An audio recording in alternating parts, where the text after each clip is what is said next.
All right, Jeff, thanks much. KLOE, KKCI Goodland.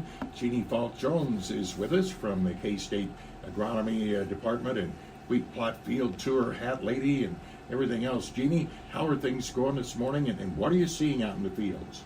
So things are going really well. We caught some moisture across the area, so that's been pretty exciting. We kind of joke that that's maybe the best place to have wheat plot tours, or to make it rain is to have wheat plot tours. And so we were joking we should maybe schedule these every couple of weeks here to make sure we have rain all summer. But yes, we've had wheat plot tours yesterday down in Wallace County yesterday morning, and here in Sherman County yesterday evening, and had nice wheat to look at. We had kind of interesting growing conditions starting out. We had good moisture to drill into, but then we haven't had a whole lot of help from Mother Nature, and so some of the wheat looks a little thin. We would like to have a little more tillering on it than we have, but really the tillers we have been supported here by Mother Nature relatively well, and so we're hoping to have good grain fill as we're looking going forward here on the wheat. What are you figuring in yields? Is that way too early on that? Oh, wheat can always make a liar out of you when you're predicting yields, but we have decent wheat across the area, 40, 50 bushel wheat in some locations. Some of that is going to be quite a bit less than that. We may have a few things here that a little bit more that have caught some of these last rains to kind of fill that third berry on some of these heads. A lot of heads are not extremely big, but in some cases we have quite a few of them out in the field, and so we're hoping that Mother Nature can continue to support finishing up grain fill here, and that's gonna help us hopefully get to a place where we have decent yields. What about the wheat prices? They're kind of crazy. Oh yes, wheat prices.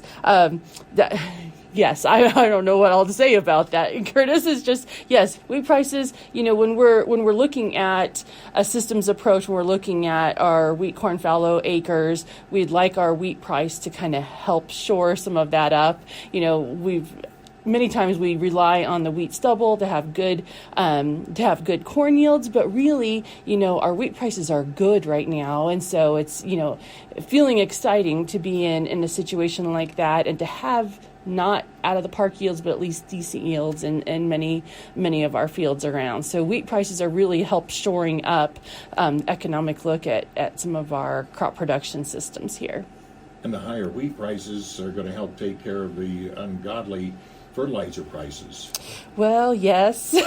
When we talk about high grain prices, that probably comes in conjunction with some of the high input costs that we're looking at. Thankfully, we've saved on a few of those types of things this year. We didn't have any stripe rust that moved into the area this year. Stripe rust needs moisture, and we didn't have that. And so we've saved on some of our input costs and saving on some fungicide treatments and things like that. So. Well, good luck. Real quick, what do you have today?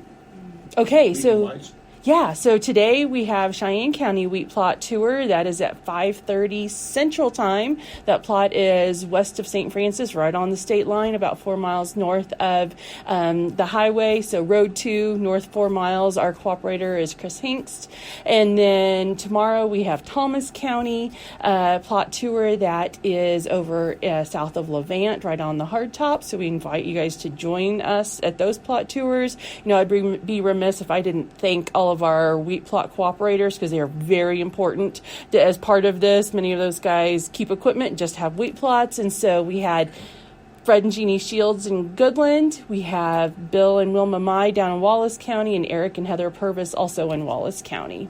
Hats off. Thanks to all our farmers, no matter what you're growing. We appreciate that. Thank you, Jeanne Falk Jones, with us on the H&R Block Neighbor Hour.